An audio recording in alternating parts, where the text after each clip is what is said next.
at the tables. We have a powerhouse panel for you this session. There are so many of my friends on this panel. I'm not even going to do it justice, so I'm going to bring Shelby straight in. And we're starting this panel a little early because it's a big one, and we have a lot of amazing speakers on it. So I want to make sure we get to all of them and let them have as much time as humanly possible today. So Shelby, I'm going to bring you straight in. Shelby Schwartz, our development manager. Sorry, Shelby, it's been a long day. And she is going to introduce each one of our amazing panelists. Thanks so much, Shelby.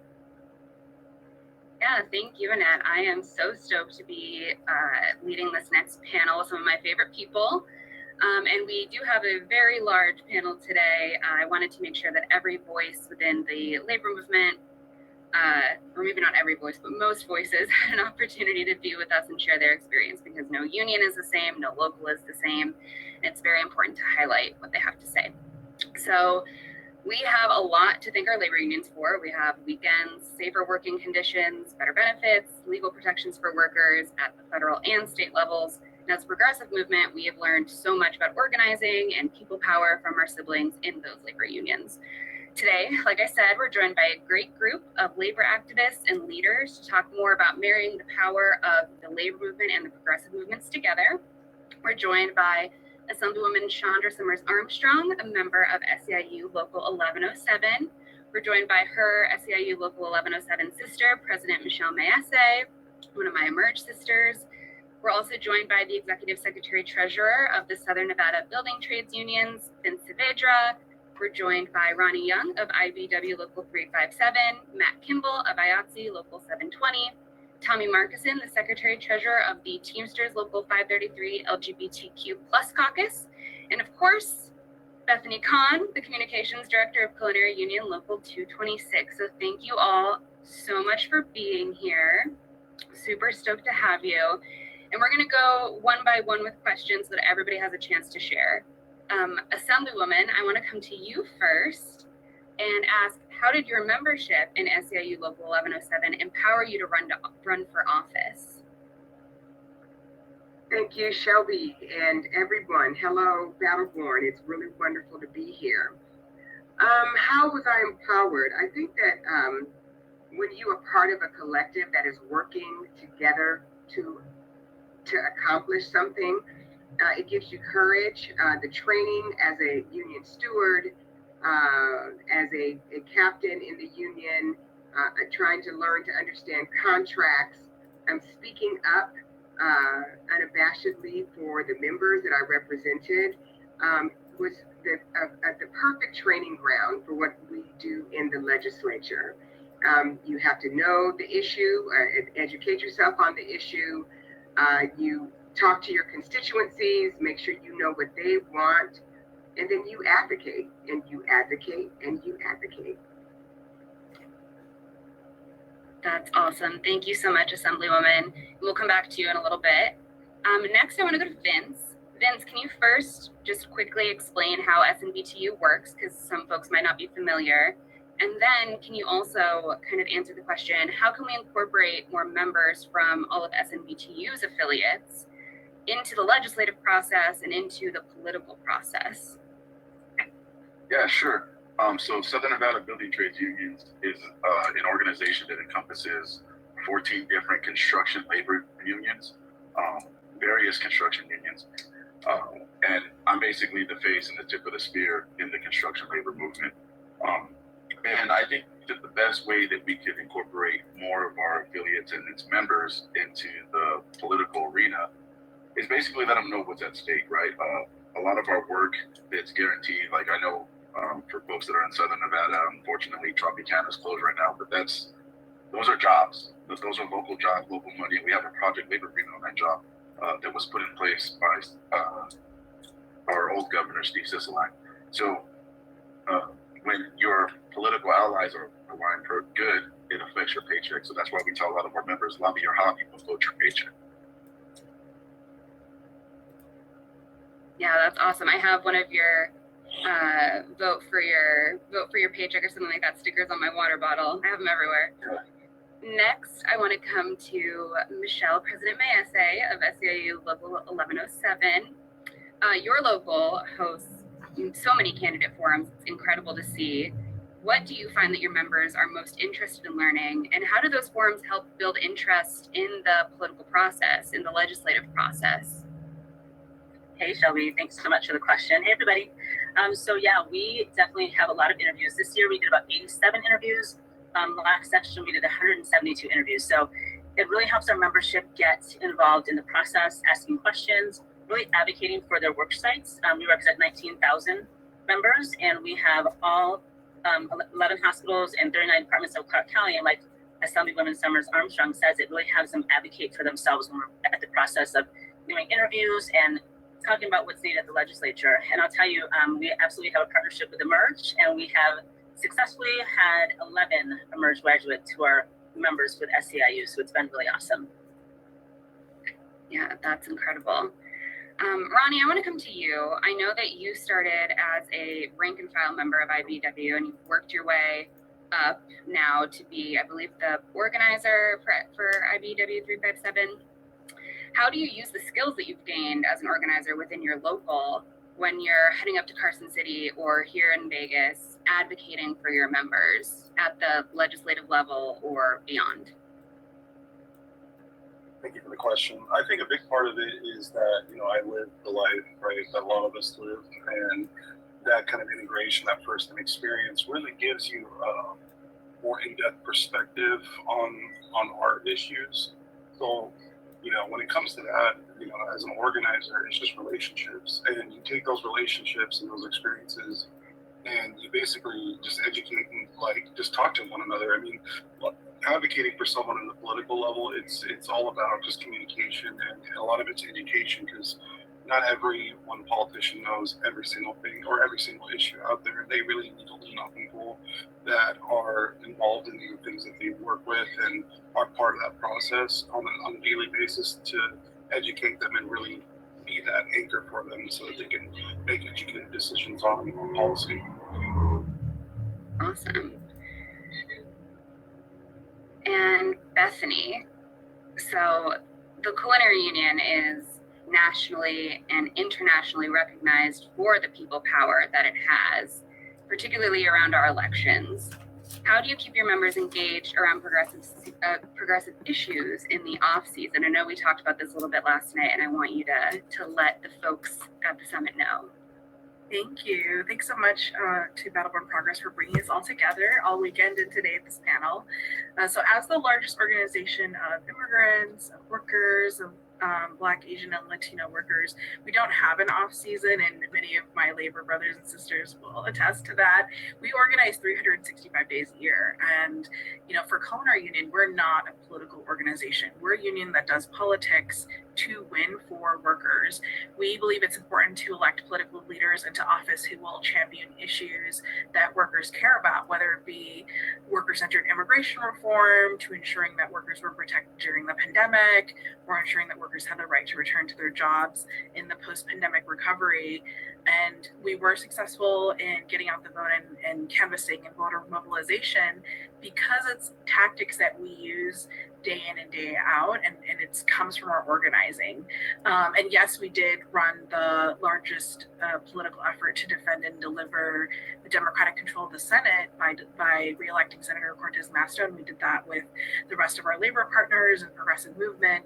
But our work doesn't end there, and it can't. And so for us, we see political organizing as just one piece of the comprehensive plan to win for workers.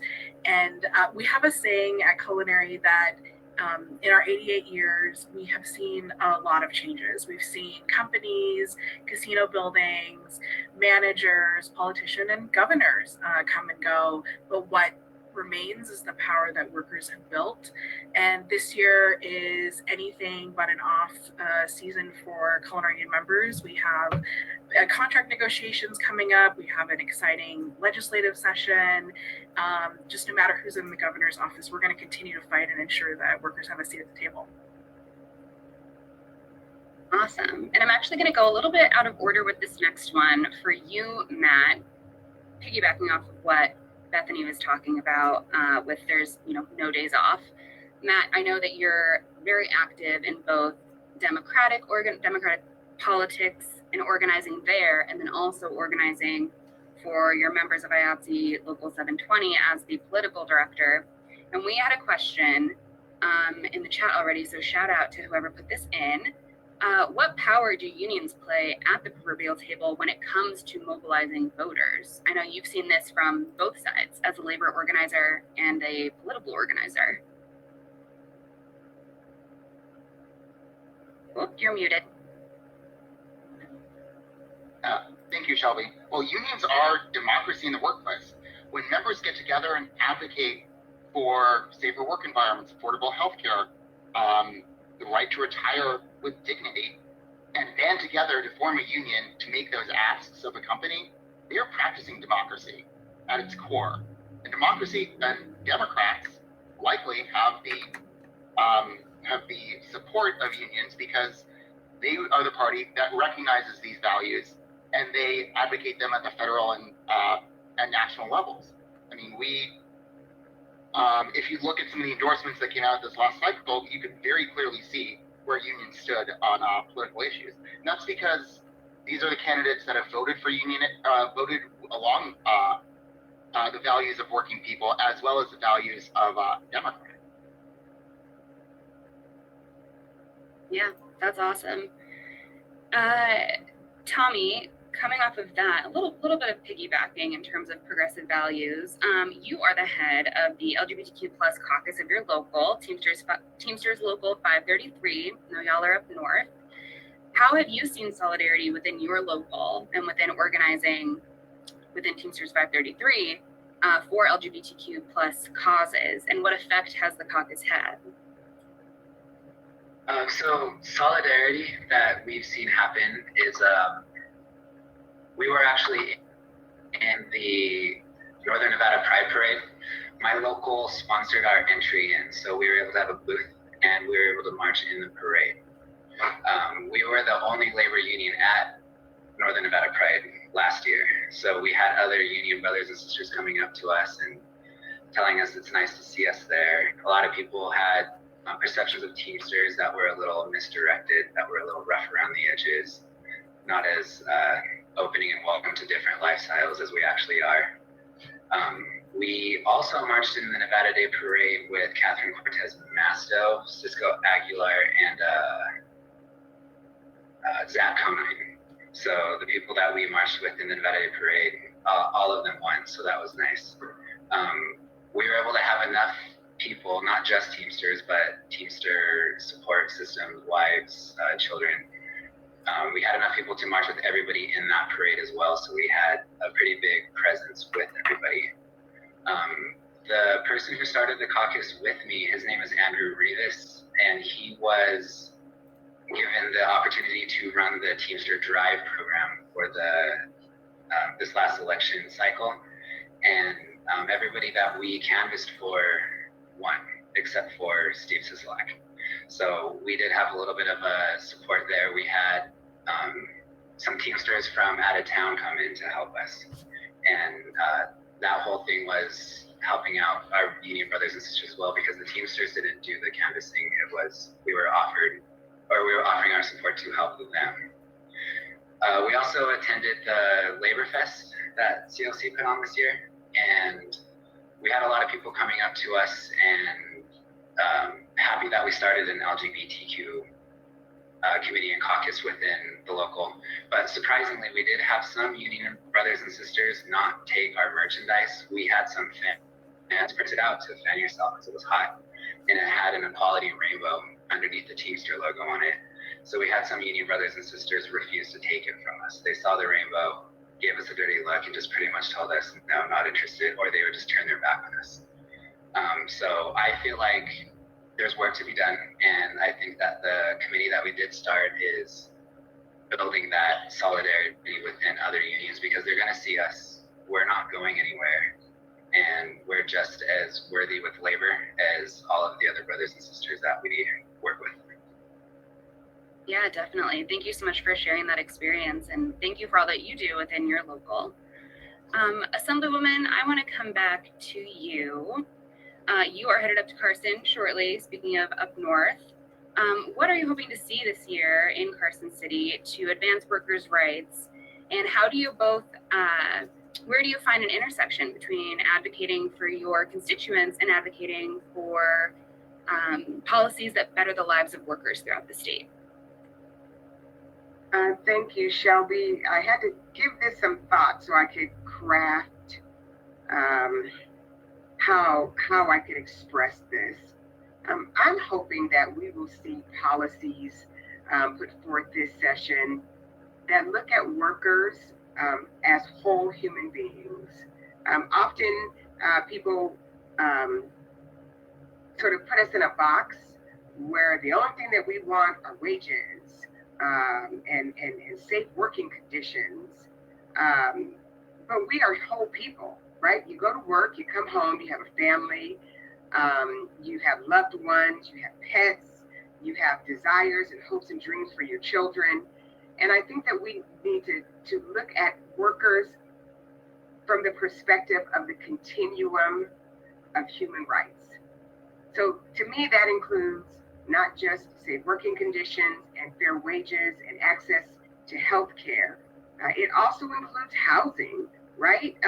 It doesn't do us any good to go to work every day and then you get home and you can't afford an apartment, or you work, your family saves for years and you can't afford to buy a home, or you've got children and you want them to be able to go to college or university, and no matter how much money you save, there's never enough money to afford higher education. As whole humans, we are multidimensional, and policies that are passed have to look at us as whole humans. And when it comes to how this helps me to serve my community, it's just a continuation of all of that, right? When I was working at my previous job before I retired, these are things that were always at the forefront, not just working conditions, but mental health. Do people have time to take off and to go see the doctor, make sure their children can get to the doctor? They have time to take their kids to a soccer game. This is all part of the human experience. And I think we have to be adamant with leadership on both sides of the aisle, all the way up to the governor, to look at workers and union workers and all workers that we represent, that we are whole humans, and we are concerned about the entire continuum, and policies have to address the whole human experience. And I'm hoping to be able to help support some good policy up there this year. Yeah, that's incredible. Thank you so much for sharing that. Piggybacking off of that, President Mayese, Michelle, I want to come to you next. Last session, your local worked to pass, and I know I messed this up before I was confusing my numbers, SB 340. Yay! Yes. To create a home care standards board for the 13,000 home care workers in Nevada. Are there any issues that your members are hoping to see addressed during this upcoming legislative session up in Carson City? Yeah, thanks for the question, Shelby. And absolutely, and yes, you got the number right. SB 340 was carried by Senator Neal and Senator Fabian Zignante, and we are so excited to go back up. I'm telling you, we're anxiously awaiting the governor's budget, because Governor Sisolak in his budget had the home care workers now making $15 an hour proposed, and then the Medicaid reimbursement rate going up to $25 an hour. Because currently our home care workers make about $9 an hour. They're primarily women of color. Before the Home Care Standards Board, they had to pay for their own training and their own CPR certifications and their own gas. And so that would be like, Shelby, if I was your home care worker and I was also a Bethany's home care worker, if you wanted me to take one training and then Bethany didn't recognize it, then I would have to pay for both. So now they're able to have, the trainings paid for. So that's great. But we are definitely anxiously awaiting that budget, because we want to make sure our home care workers are taken care of. And I just want to piggyback up one more thing that you said. And Brother Tommy, let me tell you, we are so proud of you down here in the South, because we empathize with you. When we supported the movement for Black Lives, some of our members were not so happy. We also marched in the LGBTQAI Pride Parade down here. And, we just keep it moving. And our voice and our purpose is to educate our members too, and to, really acknowledge the fact that we are whole people, like our Assemblywoman said, right? I have to be able to be my whole person at work, not just half my person. been left all my life. And so I also want to say I'm so excited that we have the conversation about housing, because I just want to make it very clear that we're very in support of housing. And if that's not on the table, I don't know what is. Because right now we are 100%, when your rent is going up thousands of dollars or even 200, 300, it's unacceptable, period. And I'll tell you, we just went out and had a protest at the Housing Authority, right? Because we represent our members at the Housing Authority, and our members who help people apply for Section 8 also qualify. Let that sink in, okay? And so, they can't afford housing either, and it's just, I'm really hoping that we can take a deep dive into that conversation and legislation, because we are about that life right now in SEIU, and we support our brothers and sisters in the progressive movement and the labor movement when it comes to that. So we're more than happy to have a seat at the table with that conversation, but I just want to make that very clear also on this recording. Thank you. I love that. Yes, make it all very clear. We're so excited to see what SEIU can get done this next legislative session. And speaking about legislation, Vince, I want to come to you. SNBTU's affiliates have tons of apprenticeship programs, and Ronnie, pay attention because next you're getting the same question. How do you engage your young apprentices and all of these young people to enter the political process from the jump as union members and, young people who we need to head out to the polls? Yeah, so, and I don't, if it's inappropriate, anyone feel free to stop me, but to quote Frederick Douglass, it's easier to build strong children than it is to repair broken men, right? And so we try to get to them very young and make them understand that getting involved early and making them understand why we're doing what we're doing and getting involved politically, what it means. In the construction world, they're like, hey, we just build stuff and that's it. Why do we need to talk to politicians? And I'm like, well, first they're elected officials, they're our friends, right? They're not politicians, we'll start there. And it's an education piece on why, and making them understand that everyday policy affects our paychecks. Everything from prevailing wage to the right to collectively bargain, all these things. So trying to get to them very young is a lot easier than it is to trying to fix a broken journeyman, right? That has a mindset of, well, let's go branding or whatever. It's a lot easier to get to them very young. So that's why we try to get them involved. There's some local unions, not all, that you have to do acts of community service so that way we have a more positive light in the community. And so sometimes we do that politically. Sometimes that's, going in and passing out food at food drives. And it's once they get to see it and they actually boots on the ground, then they understand why we do what we do. And then they get to meet some Democratic elected officials, and they see that they come from labor backgrounds like Assemblywoman Sandra Summers, and they realize that they have way more in common than what they thought, than what they're seeing on TV or what they're reading on Facebook. So that's how we get them involved. And with building trades, being the construction side of things, we do a lot as far as someone who's on the call knows. We'll put up all the road signs and do stuff like that. The construction, we're all of us blue collar workers, right? But that's the side of things that we're used to working on in the sun. It's easy, and we love to help our friends get elected. Yeah, that's awesome. And Ronnie, like I said, you're up now. IBW has incredible apprenticeship programs. How do you engage with apprentices to get involved? I think going back to the kind of like educational piece, like it is a very important part, because the poison that you can poison the well pretty easily, right? If you get the right kind of poison. So, and when we go through our apprenticeship programs, there's a very strong bond with the journeyman and apprentice, because it is a role model towards. So when you educate the right people, the influential people, it kind of helps from preventing that well to being poisoned, to listening to, the negative rhetoric that is so easily kind of, instilled in people. But I think the other part of it too is that you have to really, when things go wrong, you can't just ignore it. You really have to put it in people's face of why this is wrong. This is a direct attack on prevailing wage. Look at the people that are doing it. These are the people that your journeymen are saying are good, but look, they're actively affecting your paycheck. They're actively affecting your benefits, your way of life. And these are people that don't have your economic interest in mind. And these are the facts. right? Because unfortunately, in the world of misinformation, you pull up one subject and there's 15 different facts, but there's really only one fact. And if you focus on that and don't kind of buy into the bait of argument, then you just stick to the facts, then it really cuts through it. And when you do that, it engages people to want to be a part of that system. Because the reality is that there's no better motivator than your pocketbook, and people are going to fight for that because that's their way of life. So that's in my opinion what it is. Awesome. And I want to remind everybody who's watching at home to please put your questions in the Q&A chat function so that we can get some of your questions to our incredible panelists.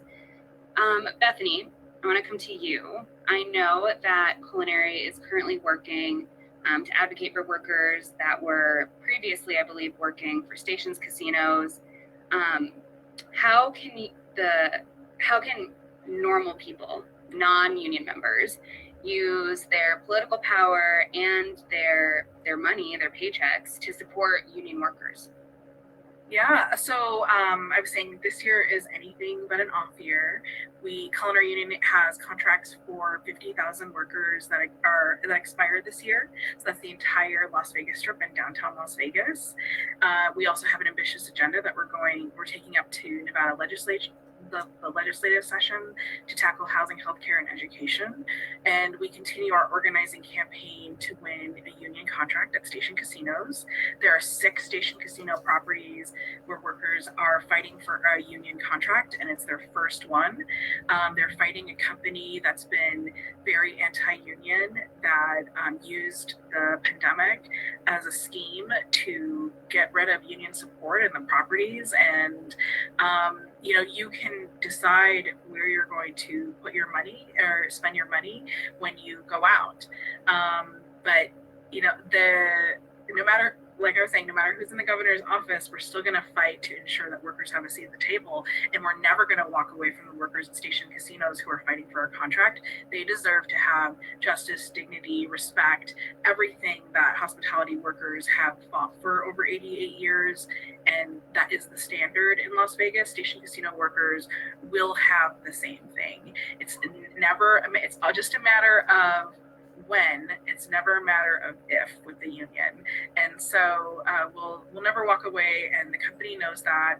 I will drop, there's a lot of ways you can support us. You can follow us on Twitter, on Instagram. I'll drop some links in the chat so you can stay involved with Culinary Union. And the future is really bright. I think that together there isn't anything we cannot accomplish together, because at the end of the day, we are organizing for a future where working families can truly thrive. Definitely. And speaking about contracts and those negotiations, Matt, you and I talked briefly last week about how unions can use their contract negotiations to advocate for progressive policies and making real change for their members. Can you share a little bit about what that process looks like for folks who might not be familiar? Absolutely. A boss may promise something to you verbally, but a contract is in writing, and you can turn to that contract and then enforce those provisions within it to ensure that workers get what they've deserved. We just finished our major negotiation this cycle with one of the largest AV providers in town that most of my members work with, and we got some really good provisions on ensuring that workers have dignity at work, and are working in harassment-free areas. We've got provisions that allow us to access, that don't require us to go in all the time if the call is canceled, unfortunately. And so that certainly helps people who have childcare needs to take care of. You can't just hire a babysitter and then go in and then find out you're canceled and then come back and expect not to need that babysitter that you've already paid. And I know Culinary's been able to enact some phenomenal language on sexual harassment for their guest room attendants in previous cycles. As we move forward, we're looking forward to continuing to build on what we've already passed and ensure that we get even greater gains next contract cycle. Yeah, that's awesome. Thank you so much for sharing that. Tommy, I want to come back to you. We talked a little bit last week about how your caucus, how people sometimes have a preconceived notion about the Teamsters, about unions in general. How do you feel that your caucus, LGBTQ plus caucus, can help change that notion and have more normal folks, non-union members, support unions and what they look like in 2022? So we have teamed up with the local LGBTQ plus community center in Reno called Our Center. So they offer food, deodorant, shaving products, attire if you need to have an interview, things like that to LGBTQ homeless people, youth who have been kicked out. If you need any assistance, they provide that. So we've teamed up with them, and we have done a bunch of community outreach. We're trying to let people know that it's okay to ask difficult questions. So we're making ourselves available as the committee to be there if you want to have uncomfortable questions, or if you just don't know, if you need referrals, if you need help. So we've had a few union members come up, and I've had people preface, don't take offense to this, or I don't know how you're going to feel about this, or I don't mean anything negative about it. So I want to change that conversation to be comfortable, be like, I'm curious, I want the knowledge because I want to help. So there's a negative connotation to it, and I want that to change. I want us to be treated like everybody else. When I started this caucus here locally, it was to make it so that if I come to work with a rainbow watch band, I have an LGBTQ caucus Teamsters pin. I want those to not alarm anybody. I don't want anybody to double take on any of that type of stuff. We're just as valuable to the labor movement, to society, as our straight counterparts.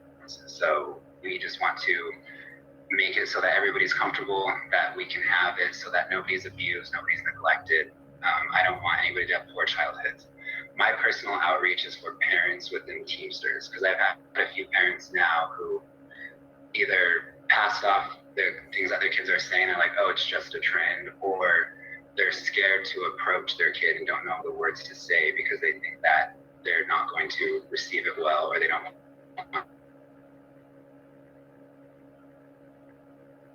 Oh, Tommy, I think we lost you for a second. Oh, there you are. Maybe backtrack 30 seconds. Okay, so I just want to get the conversation started with everybody and not have anybody feel that it's taboo. I don't want people to preface questions. I don't want any type of double take when people see rainbow flags. I just want everybody to be treated equally, and I want to have somebody, if they need help, not be afraid to seek that help. Because we are within like a church community, within family, within friends, where they're afraid for their safety, or they're afraid for their reputation, or they just don't really know how to express themselves. So we want to have open to let everybody be who they want to be, regardless of fears beyond just being a human and treated properly. Yeah, thank you so much for sharing that. So I have a question for whoever wants to take it, and then we'll move into some audience questions. And I think a few of you are going to want to answer this one, so just feel free to let me know. So we see a lot of talk about solidarity between the progressive movement and electeds and union members, but what does solidarity actually mean to you? So anybody want to take this first? Just feel free to come off mute and let it go. All right, I'll jump in. I can tell you right now, so I'm the first person of color, first Latino elected to be the executive secretary treasurer of the Southern Nevada Building Trades, right? We were founded in 1960, and like Sister Michelle said, let that sink in. We're in the construction industry, the minority is the majority. I'll say as early as maybe even 6 years ago, it would have been rare to see a construction union leader on a panel with progressives. So you want to talk about solidarity? Bethany Kahn could attest to this as well. When they went to City Hall, Building Trades was there to back them up on their affordable housing initiatives. she talked about their organizing efforts with Station Casinos. They developed a sticker that even though the project is union, we're going to be flying our stickers on the job site to show solidarity. So even though the construction side of one of the, I'm sorry, I don't even know if I'm allowed to say the company, but that even though that there's a company who doesn't want to use culinary union members in their hotel and it's being built union, that's solidarity, right? So there's a lot that goes with this, and times are changing. If we're not evolving and adapting with the times, then we're going to go extinct. So I think that shows solidarity in the progressive movement and in the union side of things. Can I jump into Shelby? Oh, sure. And then Assemblywoman will come to you. Awesome. Oh, sorry. Oh, okay. Thank you, Brother Vince, for saying that too, and congratulations on being the first Latina to be the executive secretary treasurer of building trades. And I will say, just speaking about founded SEIU Local 1107 was founded in 1943, and SEIU was whole 1921. And I too am the first president to lead SEIU Nevada. And I'll tell you, solidarity for us means joining us on the picket line. Like, join us, come out with us, support any unions that culinary had, a protest. Oh no, we lost Michelle. So while we get her back, oh, she's back. Michelle, are you there? Sorry. Yeah, I'm here. Can you see me? Yeah, and we love to see elected officials solidarity in our community, because usually what happens is when we say, like during our interview process, we say, hey, will you join us in the picket line? And then we absolutely mean, that means we want you to show up still. We want you to be part of it still, and so we definitely, the invitation's there. It's always open, and we definitely want to see what things shall be. Of course. Assemblywoman, I'm going to come to you next for this one. Thank you. I think the solidarity from where I sit is support on those issues that are tough. When I present a piece of legislation, which is what I'm going to be carrying, a piece of legislation on housing this legislative session, solidarity means that I need to be able to call my folks at SEIU or the Culinary Union or whomever who's on this panel today and say, I need help, right? Because if we're looking at our members and our union as holistic folks, housing is critical. That's one of the first things of humanity is to be able to have some place to lay your head every night that is clean and sanitary. And we know that there's going to be pushback on this. And so solidarity means that we speak up for things that may not be comfortable, but that are necessary for the people who we represent. My community is majority Black and brown, and they are majority folks who work on the Strip and in government jobs and whatever jobs they have, right? I have the courage to bring legislation that may make people uncomfortable. It is my responsibility to move that legislation, and solidarity means that I get help from the folks whose members will be benefiting from this, right? And so to me, that's part of the solidarity. Awesome. And Bethany and Lucy, do you want me to come to you? There you go. Yes. So how you can practice solidarity. Think about how workers are treated as you go out. Look at how they're treated in the workplace. You can ask workers, how they're treated. You can choose where you spend your money. Research. For example, we were picketing at Station Casinos this week because in negotiations, the company hasn't agreed to ensure workers who were fired during the pandemic would have priority hiring at new casinos that they're building. Or we've also asked in negotiations that the company protect workers with a pension, with culinary academy training opportunities. Company hasn't agreed. And so you can also research where a company like Station Casinos donates their money. In fact, members of the Fertitta family have been major supporters of Donald Trump and other Republicans, including 2 unsuccessful political candidates and campaigns like Adam Laxalt, they donated $46,000. April Becker, $23,000. Take Back the House PAC, $303,000, very unsuccessfully. So Station Casinos, and I'll say this, they cater to Las Vegas locals in one of the most diverse cities in the United States. Majority of our members are Black and brown and women of color. And Station Casinos is the only publicly traded Nevada gaming company with an all-white and all-male board of directors. And it's time to change that. So you can look up and research where you're spending money and about the companies that you're supporting. Awesome. Thank you so much. So now we're going to go to some audience questions. And if you're watching at home, feel free to still add some questions to the Q&A function. The one that I want to come to first, and maybe Ronnie, you can take this one.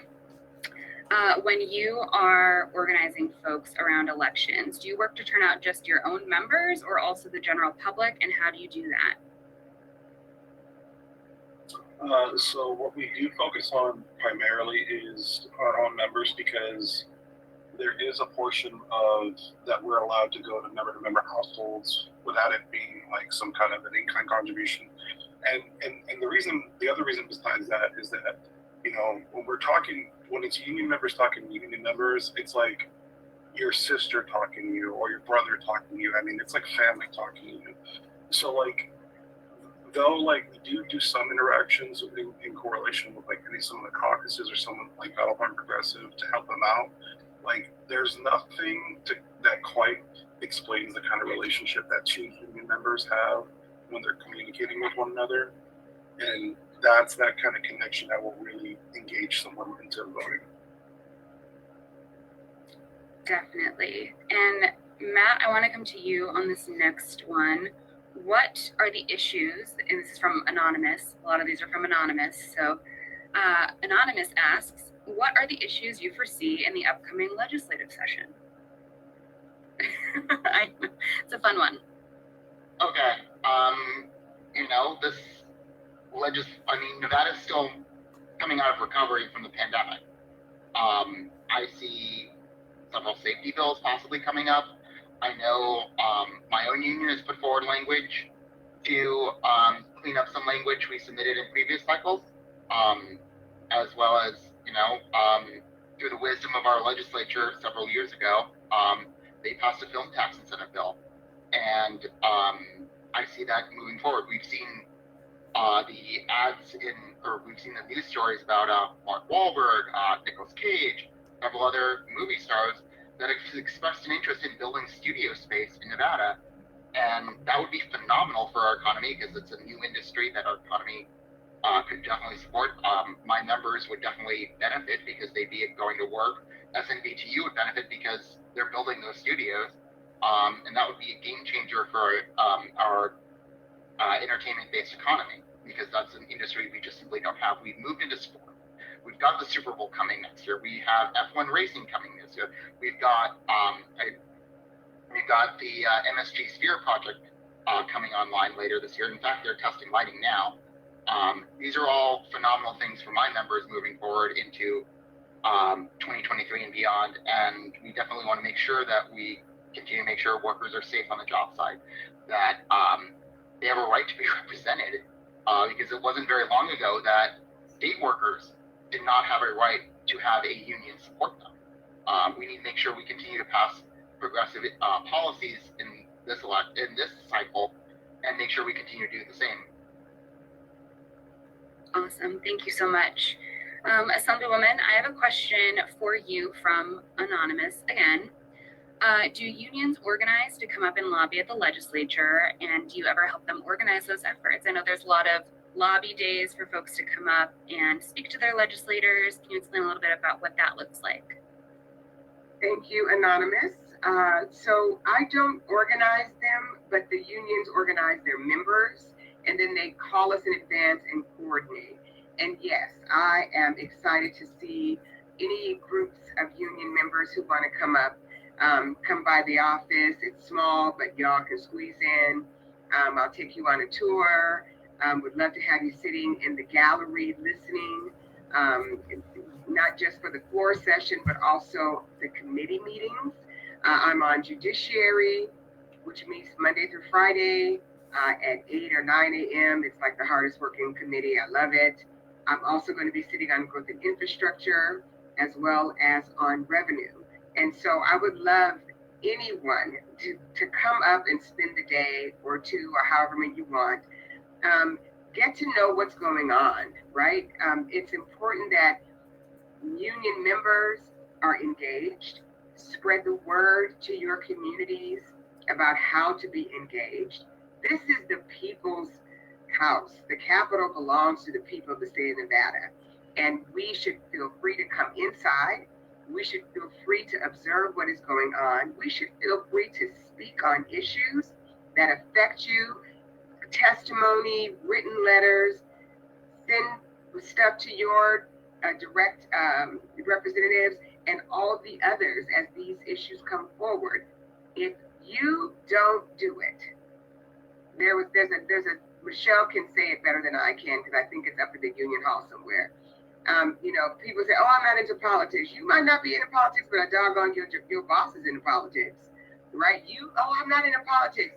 Yet your supervisor is, the owner of the company is. Bethany just explained it very clearly that they are using their political capital to move things in the direction that they want to. We have to take an active role in this. We represent you. You voted for me. My office is open. Please stop by. Awesome. Thank you so much. And we have just a few minutes left. So piggybacking off of that, I want to open it up and see if anybody has any exciting lobby days that they're working on as we approach the legislative session. If anybody has any events you want to share so that folks within the progressive movement that are here with us this weekend can show solidarity and can get involved with the work that your locals are doing.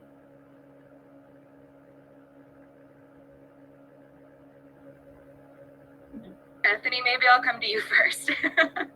Okay, well, we're going to be tackling housing, healthcare, and education. We have an ambitious plan on neighborhood stability. You can go to neighborhoodstability.org to learn more. You can sign up to join the text and email. You can also follow us on Twitter and Instagram at Culinary226, where we will launch and unveil any new plans on neighborhood stability. Thank you. Yeah, of course. And Ronnie, let me know that I broke up a little bit while I was asking that. My question is, does anybody have any lobby days or exciting events during legislative session that they want to share? And Vince, I might come to you because I think that I heard you might be working on something with your apprentices. Yeah, we might be doing a apprentice lobby day where we're going to take some apprentices from Northern Nevada, possibly some from Southern Nevada, and teaching them how to lobby, showing them what it is, showing them the process. And even though some folks don't think imposter syndrome real, it is. They feel like they don't belong. They feel like they shouldn't be there. And to see, blue collar folks, they're lobbying, working. Somebody who comes from the field like myself, showing them that anything's possible. You gotta fight for what you want and what you believe in. That is the union way. Unions were founded on that. And I think sometimes we forget that. And it's honestly like, for me, the younger generation, people talk about, these kids doing this, these kids doing that. Like, you guys forgot where you came from. The progressive movement is organizing better nowadays than organized labor is, right? And I think we're forgetting that. And it's like, hey, let's take a look at what we're doing and maybe kind of follow. So that's what we're doing. We don't have a dated time yet. I'm working on trying to put something on the calendar. Hopefully, we'll get that information soon.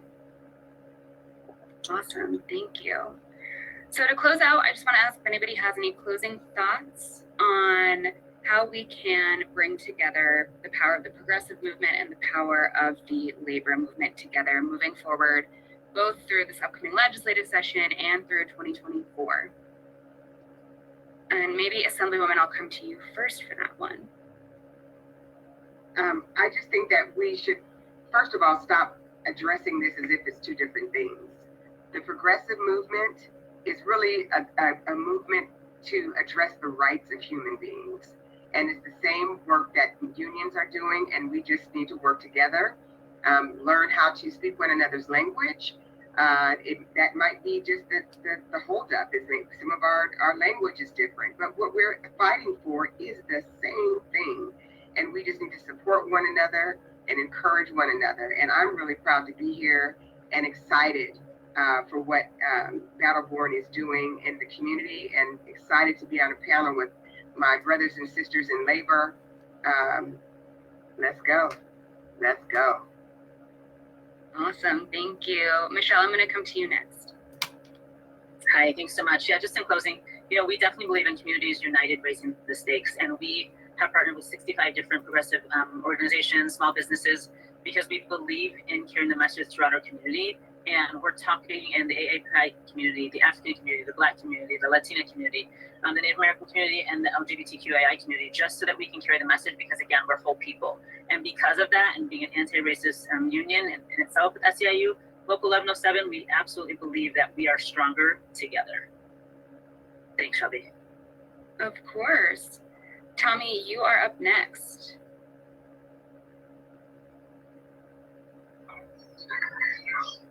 So I feel like the committee that we started is, can you guys hear me? Okay.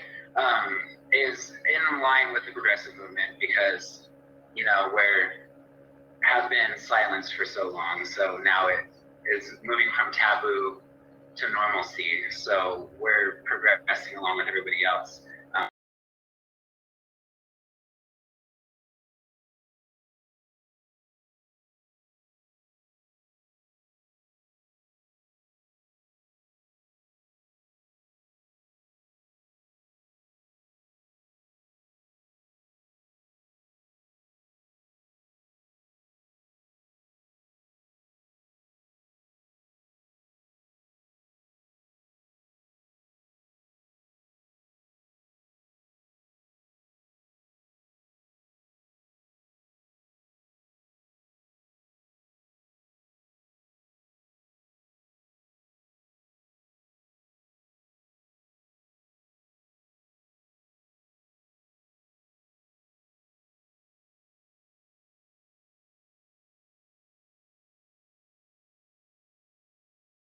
Violating strike agreements. If you see them out, if you see workers striking, don't cross those picket lines or those strike lines, and be in solidarity. We're all together fighting for a future that we deserve, and it's a future where we do more than survive. We all deserve a future where we thrive, and that's possible when we unite and fight together. Thank you. Awesome. Matt? More on the fun side, like consume union-made entertainment products. Most of Hollywood movies are union-made by IATSE, Teamsters, and IBEW. As of last night, IATSE Local 720 just started just scored in, was announced to represent workers at Brooklyn Bowl. As we come back out of recovery, enjoy all that Las Vegas's hospitality scene has to offer, and that gives us jobs, that gives everyone who works in the hospitality industry work, makes us feel good to be appreciated on job sites. It's great to see folks seeing union-made movies. We've even filmed a couple lately here in Nevada that should be releasing soon. Actually, I know some of the crew members, so I can tell you there's nothing quite like seeing your friend's name up on the big screen as that credit rolls. So. Yeah. That's awesome. So I'm going to come to Ronnie and then Vince for the last word. So Ronnie. One thing that I think that needs to be better is communication between unions and progressive groups. Sometimes we need to educate one another on the current situation, because it can be like two different languages, but we're still trying to speak the same thing. So if you see something, or if you're curious about something, reach out and ask, and try to understand, try to have that space to understand and listen to what the other side's saying, so that you can try to find the common goals there. Awesome. And Vince, you have the last word here. Thank you. I wish I had something better to close with, but Ronnie stole all my thunder. I probably shouldn't have texted him what I was going to say. No, I'm just kidding. No, that's what it is. It's all about education, right? And I would ask folks that sometimes, construction, I'll say dads, right? They just don't know. They just don't know. So please educate before you belittle and tell them what they're not doing. Because like I said, a lot of things I don't know. I'm learning, and it doesn't mean that I'm against because I'm using the wrong words or saying the wrong thing or quoting the wrong person. I just don't know. So please educate me. Don't belittle me. And if y'all see me anywhere at an event, please come say hi and shake my hand and introduce yourself. I thank you, Shelby. Thank you, Annette. I can't thank you enough for this opportunity to speak to this group of folks. And I'm honored and blessed to be on the panel with such great people. And these are the leaders of Nevada. Thank you. Well, we're so lucky to have you. And he's right. If you see Vince at an event, go up and say hi. He's very, very nice. I'm going to throw it back to Annette now. Thank you so much for giving us the space to have this incredible panel. And thank you to all of our panelists for joining me today. Yeah, great job, Shelby. And thank you to all of our panelists. So many of the folks on this panel are my very dear friends, and I have the honor and privilege of working with them every single day. And so I am a lucky girl to be able to work with our union brothers and sisters. I come from a labor background. My family was in that for many years, the culinary union. And so I'm very proud of that tradition. And I hope that I make them proud in the work that I do every single day. And thank you to Shelby. I just want to give Shelby a special shout out. She put this whole Progressive Summit together and worked so hard to make this happen. And she hustled up all of the sponsorship. She hustled up all of the folks to come on and buy tickets. So Shelby, big shout out to you because you did a great job and I'm very proud of you. And thank you to all of you who were on this panel who sponsored as well. We love and appreciate you. So we're going to take a quick break. We're going to release you to the tables, go and talk to our partners. And then we're going to come back with a quick video, and then it's our keynotes, and you're not going to want to miss these fabulous keynote speakers. So join us back here in about 5 minutes, and we will be back with our keynote speaker, Congressman Ro Khanna. See you in just a few minutes.